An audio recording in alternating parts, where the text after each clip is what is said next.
ఇటీవల కాలంలో వయసుతో సంబంధం లేకుండా గుండెపోటు మరణాలు పెరగడానికి గల ప్రమాద కారకాల రిస్క్ ఫ్యాక్టర్స్ గురించి వైద్యులు ప్రధానంగా కొన్ని విషయాలు చెబుతున్నారు.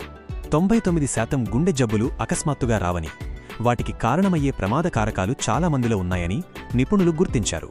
మొదటిసారి గుండె సమస్యలు ఎదుర్కొనే వారిలో గుర్తించిన ముఖ్యమైన ప్రమాద కారకాలు: హై బ్లడ్ ప్రెషర్.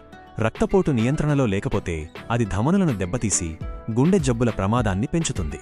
అధిక కొలెస్ట్రాల్, ముఖ్యంగా అధిక LDL కొలెస్ట్రాల్, చెడు కొవ్వు ధమనులలో పేరుకుపోయి రక్త ప్రవాహానికి అడ్డంకిని, ప్లాక్ సృష్టిస్తుంది.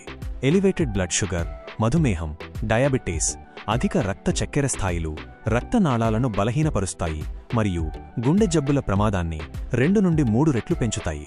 స్మోకింగ్, పొగాకు వాడకం గుండె మరియు ధమనులను తీవ్రంగా దెబ్బతీస్తుంది. ఇది యువకులలో గుండెపోటుకు ప్రధాన కారణాలలో ఒకటిగా ఉంది. Additional risk factors. వైద్యులు సూచించే మరికొన్ని సవరించదగిన, మార్చుకోగలిగే ప్రమాద కారకాలు: అధిక శరీర బరువు, ముఖ్యంగా బొడ్డు చుట్టూ పేరుకుపోయిన కొవ్వు గుండె ఆరోగ్యానికి హానికరం.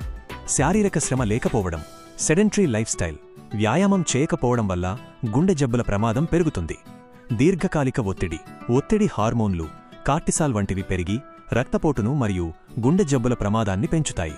నిద్ర నాణ్యత సరిగా లేకపోవడం, నిద్రలేమి రక్తపోటు మరియు కొలెస్ట్రాల్ స్థాయిలను ప్రభావితం చేస్తుంది.